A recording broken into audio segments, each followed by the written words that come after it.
I was told after the fact, like, oh, you need to bring it. Whatever, it's done now. Ask forgiveness. pay the So we bill. get the clicker.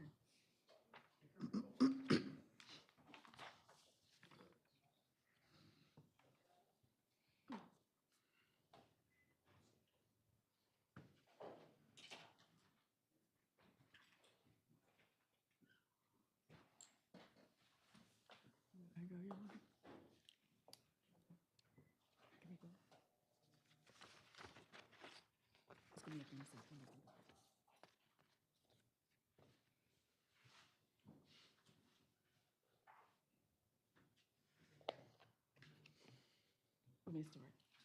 Good morning. It's now 9 a.m. and I will call the Sewage and Water Board Finance and Administration Committee meeting to order. Special counsel, please call the roll. Director Howard. Here. Director Pacho. Here. Director Barnes. Here. Director Kennedy. Here. We have a quorum. All right, good. Then we'll now proceed with our one presentation item, a financial summary update by Gray Lewis. Gray? Go ahead. Good morning. Thanks to the committee for the opportunity to update us. This isn't moving, if y'all can move it forward.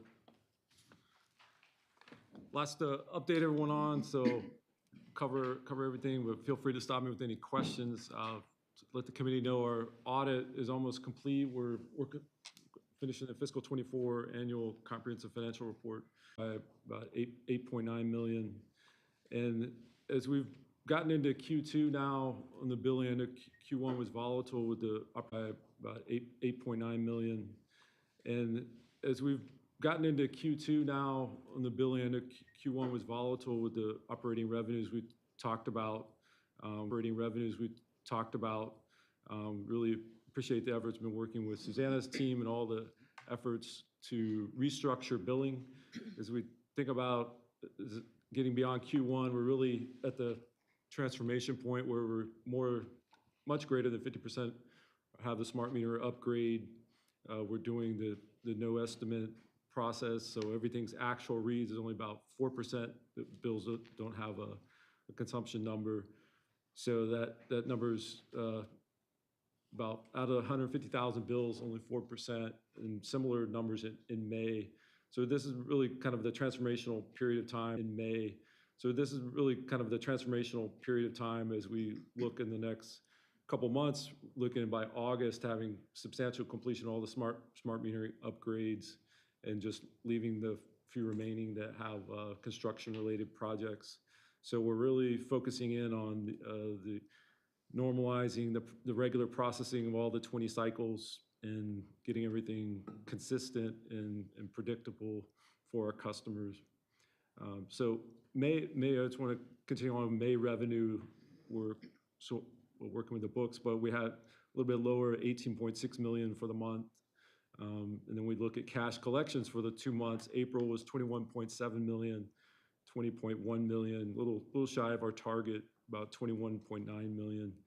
So we're going to talk about a couple initiatives we have related to Promise Pay to get more customers on payment plans, regular consistent payments, efforts to get people on auto pay. So several things going on there. We'll talk a little bit more.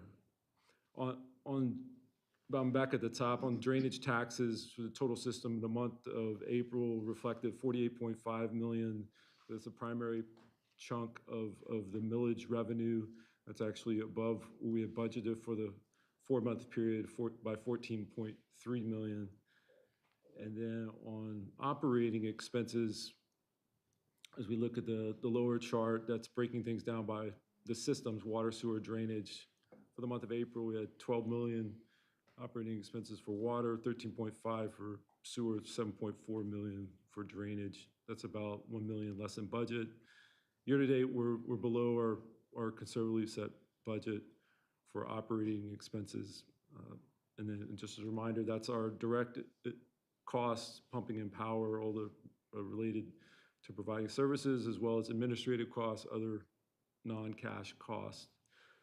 So all those numbers come together for the month of April for revenue less adjusted expenses, 44.9 million and 50.9 million year to date for the 4 months. So these are the amounts that we utilize to meet our debt service and fund our CIP program. So if let's go to the next slide. We just showing the cash collections, which I mentioned were the 21.7, 20.1. And let's go to the next slide. The update here on the HDI program. We have another meeting set up with the city's consultant to discuss the monthly activity or the regular activities. Reminder to the committee, this is the group hired by the councils to basically intake all the customer high bill calls. So what we've seen, Susanna's team's worked closely with them here in the most recent 2 months. So they're on the left square, bottom left, the average was about $1,076,000 for April and May. So that's the 2 months ending June 1. So that was 1,850 cases where a customer reported a high consumption bill and received a credits of 2.1 million. So those get applied in the system in accordance with the arrangement with HGI. So the activities, as you would expect, lesser than what we saw the first several months of the program. So we'll continue to collaborate with the city and Curo and HDI, and again, just being responsive to the customer's concern and trying to address the issue. And of course, the smart meter upgrade has been very helpful in this process. For customer receivables, the numbers are relatively similar. It's about 134 million total at the end of April, including the closed accounts, and the past due 65.9 million at the end of April. It's got it, it's moving. Can't get it. Let's go to the next slide. On this slide, we've got further breakout of the 65.9 million. What, excited to share here on the payment plan arrangements, which is what we typically focus on, getting the roughly 25,000 customers on a interest-free payment plan through Promise Pay, which is our software that all customers are eligible for. So we have 14,562 were enrolled at the end of April.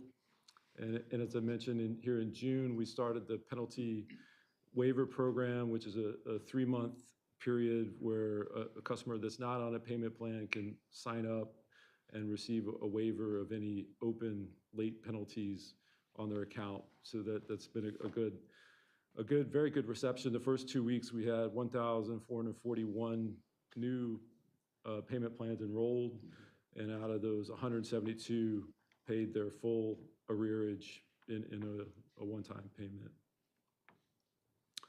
So we hope to continue to see those numbers increase through the summer.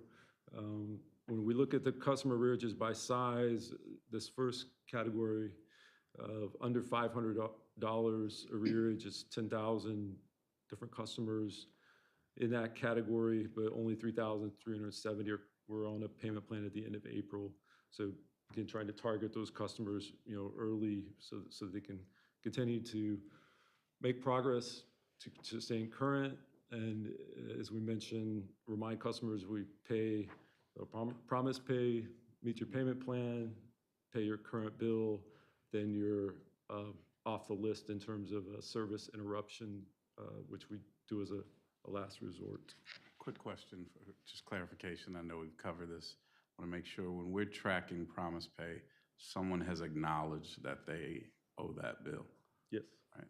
And so just want to give credit again, because I was in disbelief that we had over 4,000 people who owed over $2,500, and to see over 3,300 acknowledge that they indeed had a bill over $2,500 is shocking for me, in a good way. And so, Right. I just, Good qualification. yeah, I just want to say that. The first day to get started is the best, just to chip away and get caught back up. So that's right. So the next slide is our debt obligation. Oh, I'm sorry, the dashboard. Go back one. What I want to highlight to the committee here, our days cash on hand at the end of April is 182 for water, 192 for sewer. So we're staying above our minimum requirement, which is this is our primary liquidity measure as required by the general bond covenants. For debt service coverage, we're budgeted 1.68, 1.85 for water sewer. With the audit being sort of nearly complete, we've computed those numbers. So at the end of '24, we were also above the minimum. So we're at 2.48 for water, 2.84 for sewer. It's a big effort to do a responsible budget, and with our procurement team, our budget team, finance, accounting, working with all the operations people to stay in line with what we need to do for budget, because this protects our bonding capacity, helps us with the ratings discussion, and again, it helps us to just be good stewards of the ratepayers' money. So we'll continue to work with the GSO as we're already starting talking about fiscal '26 budget and like baselining revenues, being able to have a predictable revenue stream, and then build a budget that will meet the coverage requirements and keep us making progress towards improving our bond ratings. Let's see if we, interesting, not moving. Yeah, let's look at, so this slide is our normal debt obligations. We're continuing to do drawdowns on the power complex, the consent decree SERP work, and the lead service line. We do have something in the packet. We're going to talk about a new application for water state revolving fund for bulk chemical facilities. These are good subsidized funds available. And as I mentioned, the ratings agency are looking at us in terms of delivering on CIP, because we have a very large 10-year CIP plan. In the audited numbers that we'll be completing, there was like $327 million of CIP added in fiscal '24, so that, again, will help us in the bond rating discussion. On the next slide, this is just a description. Let's go down now. Sorry, capital improvement plan, just report the numbers out for the month. In April, we dispersed 21.6 million of CIP. We had new appropriations of 8.3 million during the month. And then in our grant funding, we had 8.6 million, primarily JIRR and the public assistance programs. Let's go to the next slide. This slide is our change order summary slide. Just a reminder to the committee, the purpose of this slide is to break out our CIP budget for fiscal '25, which we show by the different size of the projects, the major projects, and then the types of projects. And what we're tracking here is change orders that we talk about in the next section of the meeting, and whether or not they have an impact on current year spending plans or result in some type of necessary adjustment. This month, we'll be talking about there's 2 SERP-related adjustments, change orders for SERP contracts. There's one for the Water Hammer project, and then there's this Veolia amendment, which is related to this was related to the 38.9 million state revolving fund to upgrade the 2 wastewater treatment plants. So Veolia would be the contract administration firm doing those. So this represents a soft cost funded via the state revolving fund. So next slide, the top part is just a description. And the next section is unrelated to change orders, but an important update here on the minor drainage revenue situation. As you know, the utility took over minor drainage system January 1, 2025 from the city with a transfer agreement in accordance with the legislation. And what we're showing here is an update to the estimated revenue numbers. There's 5 different sources of revenue that were identified through the transfer.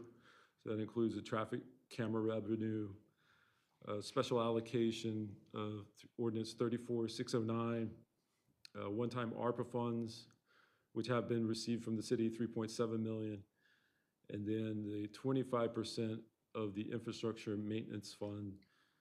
So we have been receiving that last one from the city on a monthly basis each month. Hotel taxes are collected, they fund the IMF. We receive 25%, so that will be continuing each month, and we have a process in place with the city. The middle item there is there's additional meetings with the city. We understood this would be a special allocation dedicated to minor drainage. So it's kind of a open question as to whether that would occur incremental to this 25% or not. So we have some additional meetings with the city next week. And then on the traffic camera revenue, this is a brand new program. We understand from the city they would be passing ordinances to move the money into appropriate categories such that we could bill the city for both the initial amount of 24, which is when the law was enacted, that dedicates it to minor drainage, and then in 2025, also move amounts. So, but as of today, we haven't received those funds for the traffic camera revenue. And again, we're just meeting with the city to get that process in place, because it would need to be a monthly process. And there are, the city uses a vendor for administering the traffic camera program, so they're collecting, issuing tickets, collecting funds, and there's also a collection agency involved. So what the utility would get would be net of all those related fees and any expenses, but there, some amount of revenue will be coming to the utility, just waiting for the exact amounts. Am I right in thinking that that revenue stream, though, is being killed by the legislation? Yeah, our understanding is that there's two different sets of state bills that passed through the session, and that those would not ultimately change this revenue, is our current understanding. Yeah. So I guess just to finish up on this chart, and I know Steve wanted to comment on the practical implications, but what we're showing here funding deficit of 5.6 million compared to our original 18.9 million estimated. And then the additional 11.7 million is when we talk about what's in a baseline. 25 to 40 million was discussed with the city to properly clean. So if we look at those numbers, we're underfunded by the 11.7 million. Steve, yeah, and thank you, Gray. That's essentially it. In order to maintain 20% of the system, which is a nationwide standard and average, and frankly, we probably need to be catching up on some of that initially, $25 to $40 million is necessary to meet that standard. At this point, we had 18.9 million allocated at the start of the year, which is significant. And the city and state have done an outstanding job of helping set things up, working through this traffic camera revenue situation. We're looking forward to receiving that revenues. The special allocation piece, look forward to that meeting. All of these are really important, not just for this year, but on a recurring basis, because the ARPA funds are one-time funds, and that top line 2024 camera revenue is one-time funding. So if we look at 2026 and beyond, we've got really the only thing in hand right now is the $6 million in IMF funding and then the traffic camera revenues. So look forward to those meetings with the city and working to figure out this $5 million special allocation and getting the traffic camera. What's the backup plan if the traffic camera revenue does not come in as projected? Well, with the amount of revenue, there's a level of service that we'll be able to provide, and there's only so much work that we can do. At this point, we've allocated the 13 million that's there. We've got a contract with CES that's going to get started. We've had a kickoff meeting, a notice to proceed in our last board meeting. They're going to expend $8 million and clean upwards of 10+% of the system. On that contract alone, we've already cleared 2% of the system. We'll just have to tailor it to the amount of funding available. That's correct. Because our other revenue streams are all dedicated to specific purposes. I mean, That's correct. Water revenues to water, et cetera, et cetera. So unless we get the funds with the transfer, Yes. the service doesn't happen. That's correct. We're already providing a basic level of service with water and sewer and stormwater in the large system that we have as it is. So these are really important pots to talk about. And again, the city has been very helpful. I know they're having their own challenges, and we want to work with them on that. But there is a reality about Robin? service. No, I just wanted to make an obvious point, and we're having a meeting about this Yeah. next, but this is all the more reason why we need a new revenue source in terms of a stormwater fee. So it's sort of proof positive. Agreed. Thank you. Okay.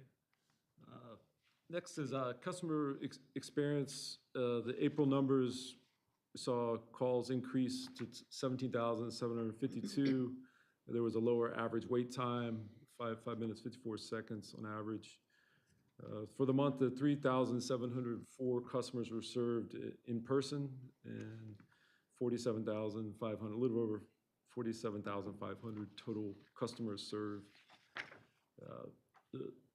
The graphs, customer service graphs is showing those trends just graphically. And next thing I wanted to comment on is back to billing.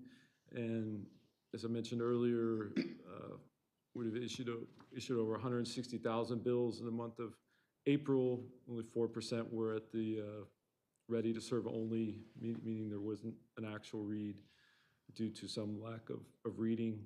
So we continue to meet with the GSO and customer service. Susanna's team been working on this, meet twice a week, again, narrowing down this group of difficult to read or some type of issue with reading as we obviously get the smart meter into that situation as quickly as possible. And then we'll see this number dwindle, hopefully to like less than 1%. Question. Is that delta, that's strictly the last bundle of manual, or are we having any challenges reading with AMI? Not in any volume. If there's a communication error, that would get notified immediately. It could get rectified quickly, so it's more on the mechanical meter side. Thanks. The last four graphs, I just want to highlight a couple things. So we're showing here new payment plans and service disconnects. So we're working on getting these numbers up through the programs I mentioned. We'll see the jump that happened in June on payment plans because of the penalty waiver.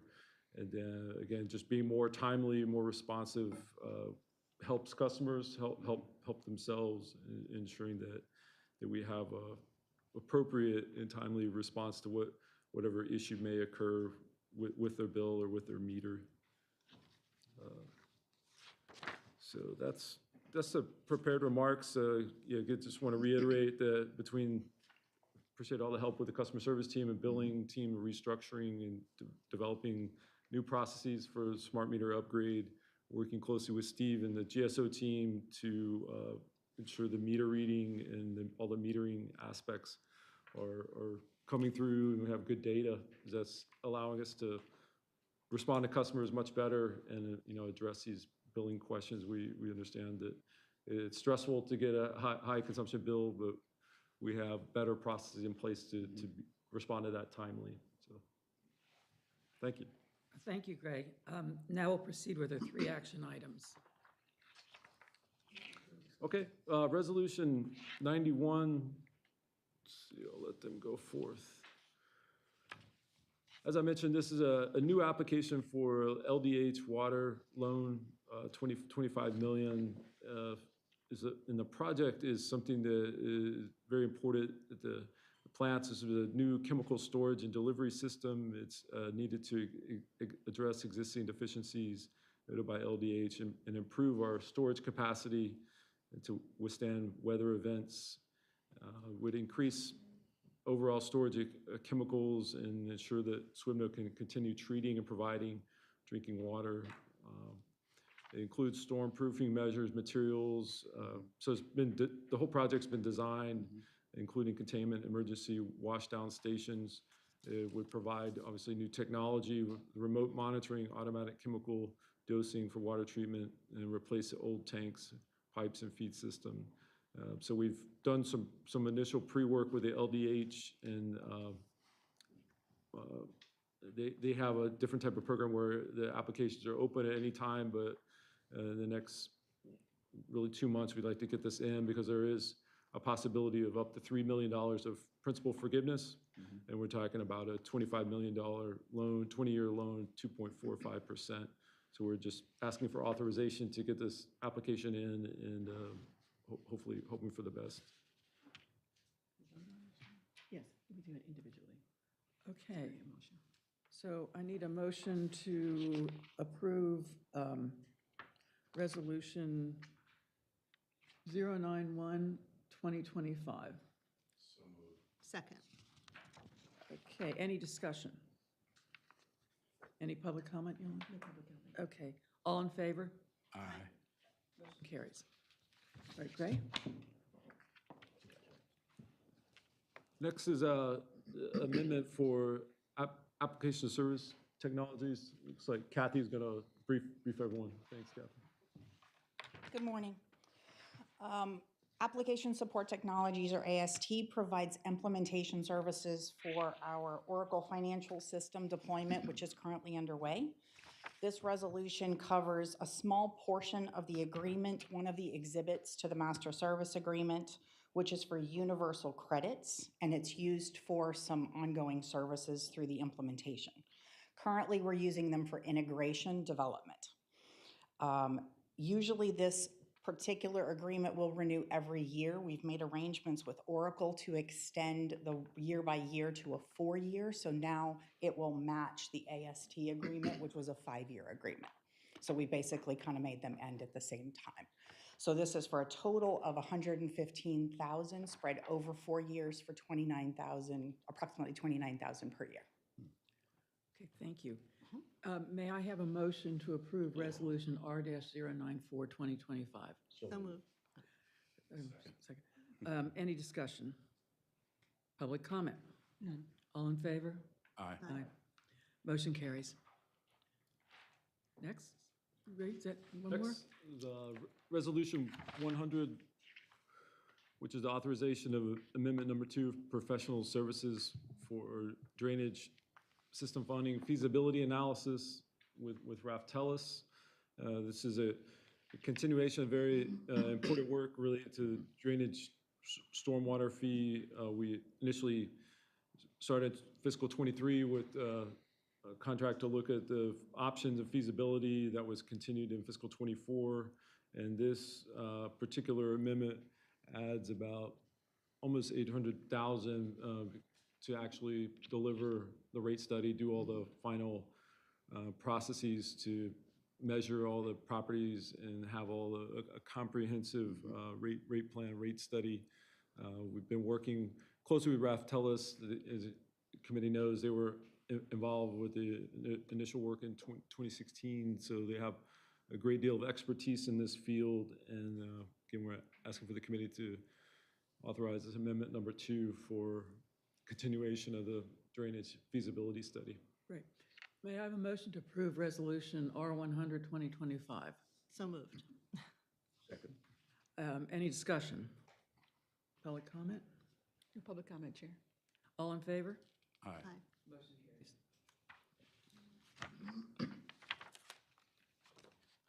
Okay, so now we will move on to the 12 general superintendent recommendations.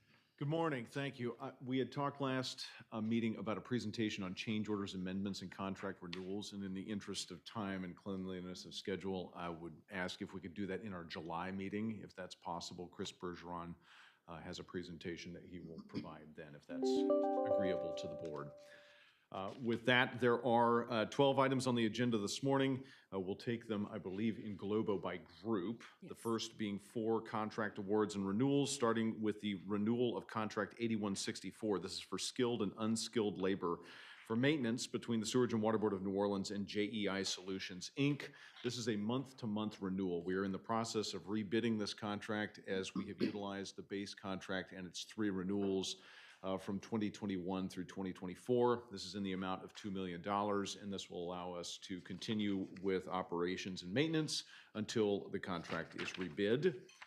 The next is Resolution R074-2025. This is award of contract 2025 SWB 16. This is for the furnishing of liquid sodium hypochlorite to the Algiers and Carrollton water plants between the Sewerage and Water Board of New Orleans and DPC Enterprises LP. There were 2 bids for this, these materials. This is used in our disinfection for the water system.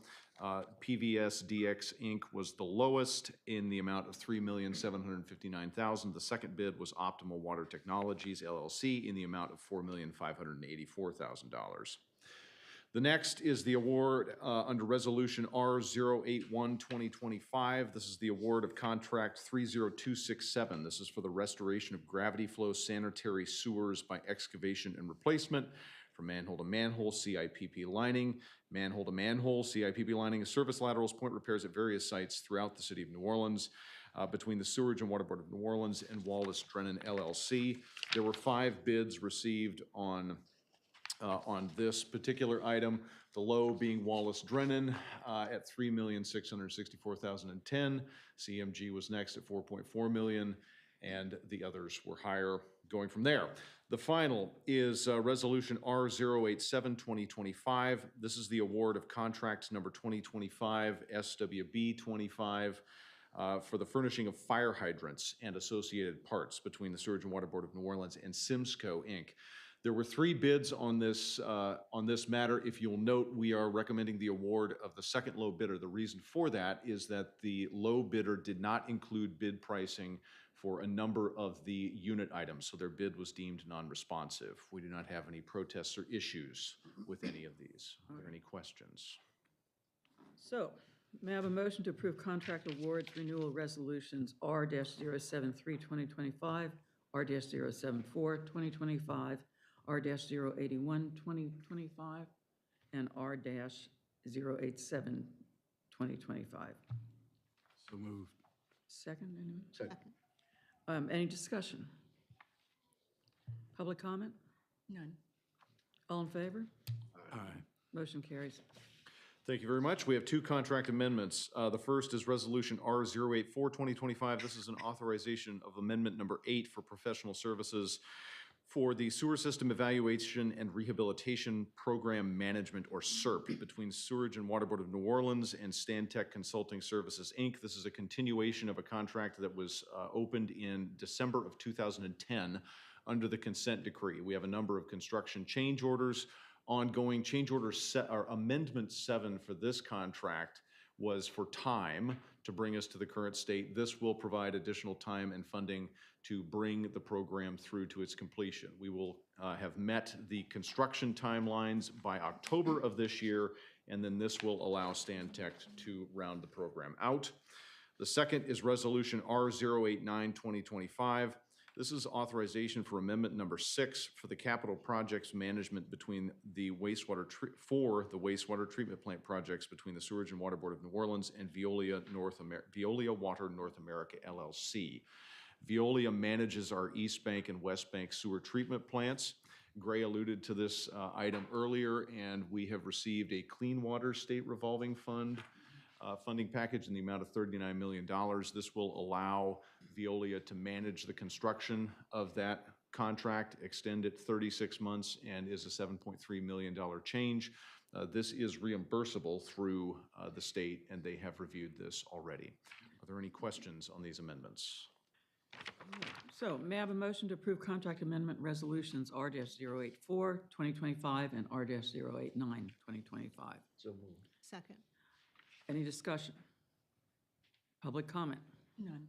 Okay. All in favor? Aye. Motion carries. Very well, thank you. We have 4 change orders by ratification. The first is under Resolution R082-2025. This is a ratification of change order number 2 for contracts 30249, of which we will have the final acceptance later. This is for Carrollton Basin number 8, the sewer rehab between the Sewerage and Water Board of New Orleans and Impetus Infrastructure LLC. This is a change order that reduces that contract in the amount of $1.5 million. And the reason for that reduction is because we had fewer quantities. We were able to use CIPP lining instead of point repairs. And their DBE participation, I believe, exceeded their requirements. Yes, they had a DBE goal of 38.5% and they achieved 45.5%. The next is Resolution R085-2025. This is a ratification of change order number 2 for contract 30258 for the Carrollton Basin Sewer number 17 rehabilitation between the Sewerage and Water Board and Wallace C. Drennan. This change order is for an increase in quantity of multiple bid items to account for the changes in restoration scope, as well as the addition of lead service line relocations and replacements. This change order will increase the overall contract amount of about $1.5 million and bring the total to $7.4 million. Their DBE participation goal was 36%. They have achieved 54.77% to date. The next is Resolution R086-2025. This is a ratification of change order number 3 to contract 30260 this is Carrollton Basin number 19, sewer rehabilitation between the Sewerage and Water Board of New Orleans and Hard Rock Construction, LLC. This is a change order in the amount of $964,104, which revises the contract to $6.8 million in total. Their DBE participation was set at 36.5%, and they have achieved 23% to date. And that I would expect that to increase as they have more restoration with C&M coming in later. And the final is Resolution R088-2025. This is a ratification of change order number 8 for contract 1376. This is the water hammer mitigation program for the high lift pump room and Panola station upgrades between the Sewerage and Water Board of New Orleans and MR Pittman LLC. This change order is in the amount of $460,697. Which constitutes 2% of the overall contract value. The reason for this change was additional coordination with utilities that we found as we started digging up around the high lift station, and also the purchase of a battery backup system for the Claiborne pumps. We actually had inserted the line stops for this, which is a temporary valve to complete this project over the course of the next 6 months, and that battery backup system will be critical. DBE participation goal was set at 25%. They've achieved 19.9. They're a little bit light on their DBE as the scope of work has changed and that battery backup system did not have much room for DBE participation. Are there any questions on the change orders? All right, may I have a motion to approve contract change order by ratification resolutions R-082-2025, R-085-2025, R-086-2025, and R-088-2025. So moved. Second. Any discussion? Any public comment? No public comment, Chair. All in favor? Aye. Motion carries. Thank you very much. We have one miscellaneous item. This is an authorization of a grant agreement with the University of New Orleans Research and Technology Foundation for the Lake Pontchartrain Basin Restoration Program. This is a grant with a cooperative endeavor agreement between the Sewerage and Water Board of New Orleans and Song CDC. This is 100% grant funded. There are two funding components here. There's a pass-through to Song CDC in the amount of roughly $600,000, and then there's about a $900,000 grant to the Sewerage and Water Board. There are three components of the scope, first being a wastewater biotechnology project to pilot innovative technologies to reduce sewer system overflows in New Orleans East. The second component is a bayou remediation project removing invasive plant life in Bayou Michoud. This is some of that hyacinth. We're going to look at ways to remove that. And then the third is green infrastructure planning and implementation for community planning along the banks of Bayou Michoud Drainage Canal. Okay, thank you. Any questions? So, may I have a motion to approve miscellaneous resolution R-069, 2025? So moved. All right, any discussion? Public comment? None. All right, all in favor? Aye. Motion carries. One final item, final acceptance. Resolution R-083, 2025. This is the authorization of final acceptance of contract 30249, Carrollton Basin Number 8, sewer rehabilitation between the Sewerage and Water Board of New Orleans and Impetus Infrastructure LLC. We'll start seeing more of these as the CERP program goes on. Final dollar amount was $8.4 million, and the duration was extended by 288 calendar days, but we are done in time for the consent decree. Are there any questions? All right, may I have a motion to approve final acceptance resolution R-083, 2025? So move. Any discussion? Public comment? None. All in favor? Aye. Motion carries. All right, we have 4 information items for committee members to review at their convenience. And you'll, council, do we have any public comments? None. All right, then if there are no other matters, I will ask for a motion to adjourn. So move. Second. All in favor? Aye. Any opposed? We're now adjourned.